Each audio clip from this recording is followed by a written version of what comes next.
Hello everyone, welcome back to my channel. So in today's video, I have my husband here. He just got off of work. Michael is his name. Michael, say hello to all of my subbies and... What did you call them? Subscribers. Or hi.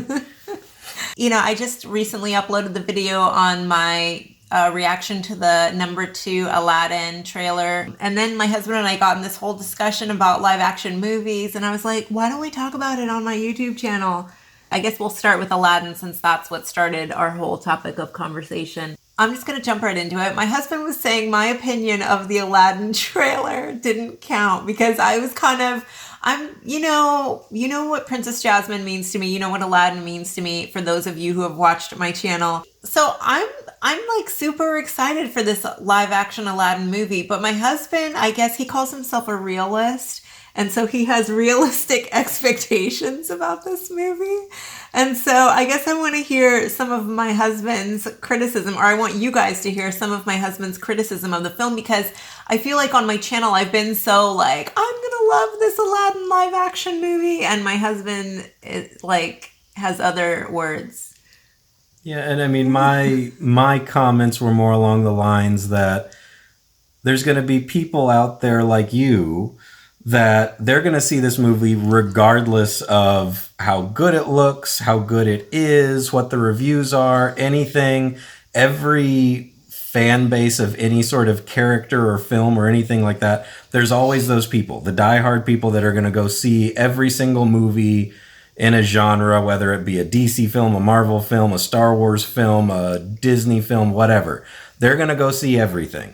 Then there's the people that despise all of that stuff. And regardless of what they see on a preview or critic review or whatever, they're not going to go and see the film. And then there's all the people that fall in between. And the people that fall in between are typically the people that determine how successful a movie is going to be. Because they're going to be the people that go and see a movie because they've heard it's good, that they've heard that it's going to be entertaining and all that stuff. And those are the people's opinions that you really need to judge to try and get a feel of how good a movie is going to perform. And I don't know, my thoughts looking at the most recent trailer, just from trying to distance myself from it, I mostly just want to go see a movie because it looks like it's going to be a good movie. And from the trailer, there was just a lot of stuff that seemed thrown together. It didn't seem overly well done to me. I've heard that, first off, the CG effects just did not look very polished. They didn't look that great. And then I've heard subsequently that it was kind of a rough cut. It wasn't the final. So maybe that'll get fixed. And you were also talking trash about Mina Massoud, the actor who's playing Aladdin, about his... Yeah, his performance, you could just painfully tell. I mean, everybody that's seen movies recently understands that when they're seeing stuff, they know a lot of it's green screened and things like that. But the way he was acting and interacting in those environments where an actor is supposed to be responding to something that's not really happening, it's just acting in front of a green screen. It just seemed like he was uncomfortable with it. When he was in the cave and all of the rocks and everything were falling down, it literally looks like they told him, stand on this pedestal and act like the ground is moving. And he just didn't sell it. And then there was another point where he's holding the lamp and the genie comes out and it's like he was told, okay, shake the lamp like it's moving. And it just looks like he was kind of shaking the lamp. It didn't look like he was overly comfortable with interacting with stuff that wasn't really happening. And maybe it was just a bad cut on a trailer. I don't know, but there was that. And then the whole voice of Jafar. Bring me the lamp. Your life begins now. Oh yeah, I have not heard one positive thing about the voice of Jafar. I've heard at least some positive things about Will Smith's Genie, even though that was largely and I think the Genie thing, I mean, you know, get over the look of it and people saying, oh, it's Will Smith. It sounds like Will Smith. Yeah. You really don't know who I am. Genie, wishes, lamb, none of that ringing a bell. You know, it is Will Smith. It's going to sound like Will Smith. And I think it's one of those things that people are just going to have to, as the movie progresses, you'll forget that it's Will Smith. It's the same backlash that happened when they made the Han Solo film, which bombed.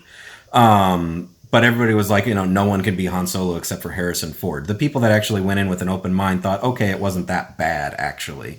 I don't think anybody really said it was a great movie. I'm still closed-minded with the Harrison Ford thing. Yeah, Only Harrison Ford so for me. it's going to just have to be something that people get over. And I think everybody knew from the beginning that since it's not Robin Williams, that's going to be a challenge regardless of who it was. But yeah, back to the Jafar thing. His voice just seemed all wrong because in the animated movie, Jafar had a very strong presence. Kiki. Jafar, my most trusted advisor. I am in desperate need of your wisdom. My life is but to serve you, my lord. I mean, his voice, just his presence, his look was very sinister. Just from the very first time you saw him, you knew he was a bad guy, that he just had, evil intentions and all that sort of thing. And this guy, it's just like... Your life begins now. If you don't know the story of Aladdin, you probably don't know he's the bad guy. See, I've wondered if like Jasmine is actually going to have some feelings for him, because I don't know if I've told you, I've told some of my YouTube channel people that that guy that they cast to be Jafar is really handsome. Actually, and some people would argue even more handsome than Aladdin, who they cast. And there, how there's that love triangle. Maybe they thought like it wasn't believable her going after that ugly Jafar guy, so they actually cast like a good-looking muscle guy. What do you think? Thoughts and feelings?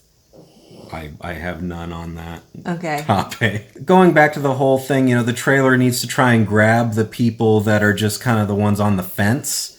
Because, and I mean, we were talking about this too, people are seeing, it seems fewer, like on average anyway, fewer and fewer movies every year. So, I mean, people that used to maybe go to the movies, once or twice a month, I think now the average is, I know it's less than once a month. I would guess the average person sees maybe 4 to 6 movies a year. That would probably be my guess. And we were also talking, I'm wondering if Disney is going to maybe have shot themselves in the foot this year because they have so many movies coming out in 2018 that most people aren't going to go and see them all. They're going to have to pick and choose what they're going to see. 2018 or 2019? 2019, okay. Sorry, I'm in the past. But yeah, they put out so many movies. They're putting out so many movies in 2019. People are going to have to pick and choose what they're going to go and see. And if people really want to see these live action films, they've got Aladdin, they've got Dumbo, and they've got Lion King coming out. Right off the bat, I think Lion King probably has the biggest following of all of them. People were asking by a me. Fair margin. I haven't seen the trailer for that movie. They've got a little teaser out.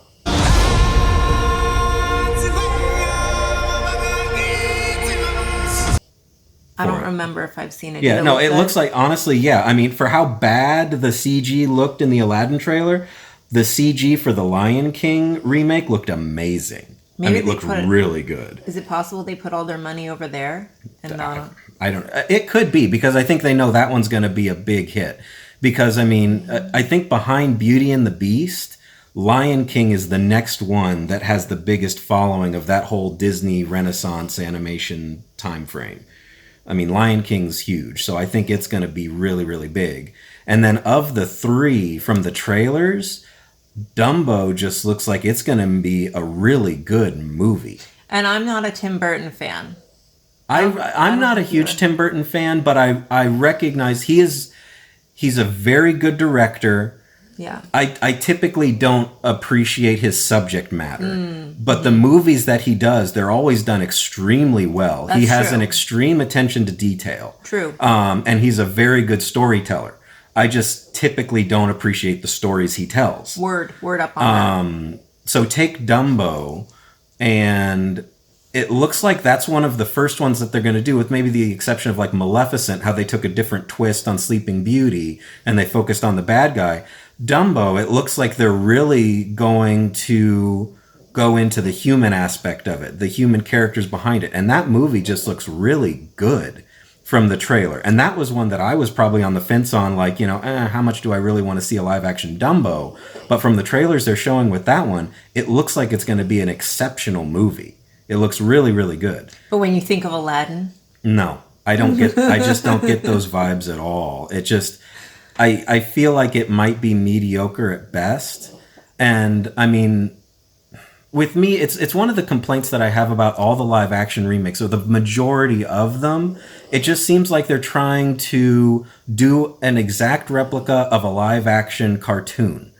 They're not trying to come up with anything original. They're not trying to change the story. It's just like, how can we do a live action version of this movie that already exists? And to me, it's just like, I've seen that story. I know that movie. I don't need to see a live action version of it. But remember, it's like with the Zendaya, with the Little Mermaid thing, a lot of people were angry that Disney might think of changing the story and going away from the, what is it? It's a Nordic tale, or Denmark was where, right? It's Danish. Yeah. And yeah, people, but at the same people want time, to see that replica. Yeah, so there's a large, and I mean, all of these movies have for the most part been very successful. But when you're starting to get into the movies that don't have as large of a following, like Beauty and the Beast, it was going to be a success. Because, I mean, it has one of the largest followings, I think, of any animated movie ever made.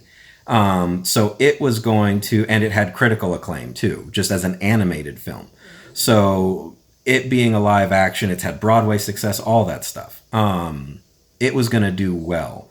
So when you start getting into the other movies that maybe don't have as much of a following, don't have as much success as those other movies, I think Disney might be in for a little bit of a surprise that's crazy to me, because for me, Aladdin is 1,000 times better than Beauty and the Beast ever could hope to be. And that's why you're not a good litmus test for this sort of thing. You have to find parties that are not quite so interested or vested in these stories, because like I said, you're the type of person that you're going to go see this movie. It doesn't matter if it got an F cinema score, you would go see this film.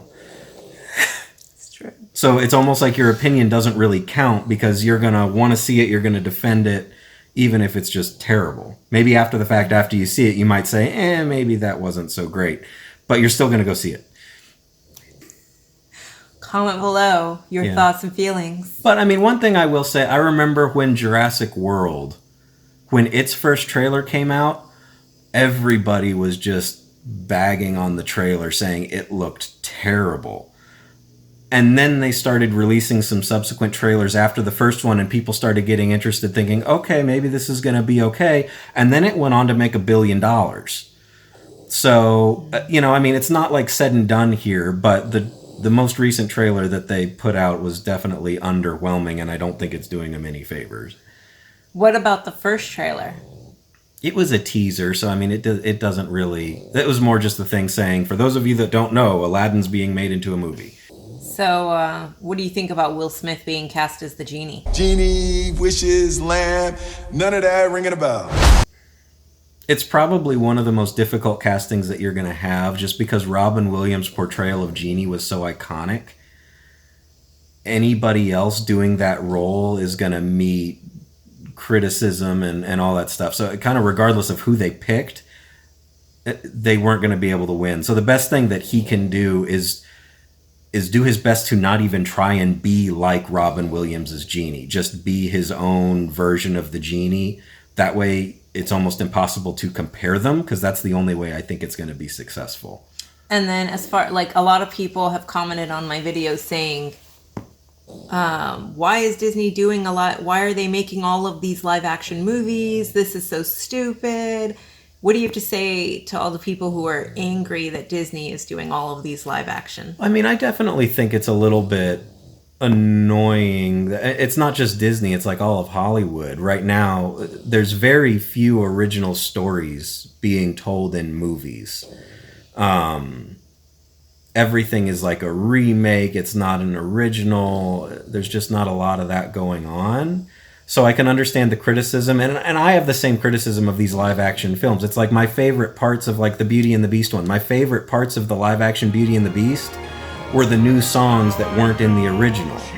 Because it was something new. It was something I hadn't seen before. Because everything else, it's like, okay, I've seen this, I've heard it. It doesn't matter that somebody different is singing it. Me too. You know, so my favorite parts were really the original parts, the new parts that they added. So I think there's definitely something to be said for that. But at the same time, Disney's going to keep doing this as long as they keep making money on it. I mean, most, if not all of these films have made a lot of money.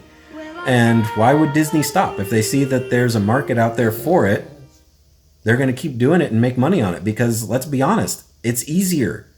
It's easier to do this and try and remake something that's already out there that you know is a, quote, success, than trying to come up with something original.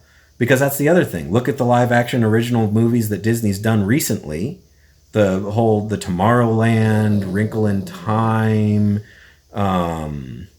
There were a couple others. I think they're even doing one this year that hasn't gotten a lot of press. But none of them have been successful. Most of them have bombed.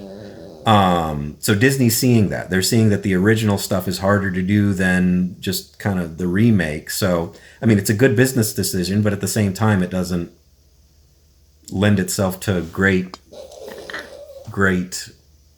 movies. Thank you so much, Michael, for being on my YouTube channel. It was fun having you. Comment below if you want to see more of Michael, and what do you want to hear us talking about together on my channel, if you want to hear us talk more together. And I hope you guys are having a great day. Comment below, let us know your thoughts and feelings, and stay tuned for another video on my channel. Bye bye, you guys.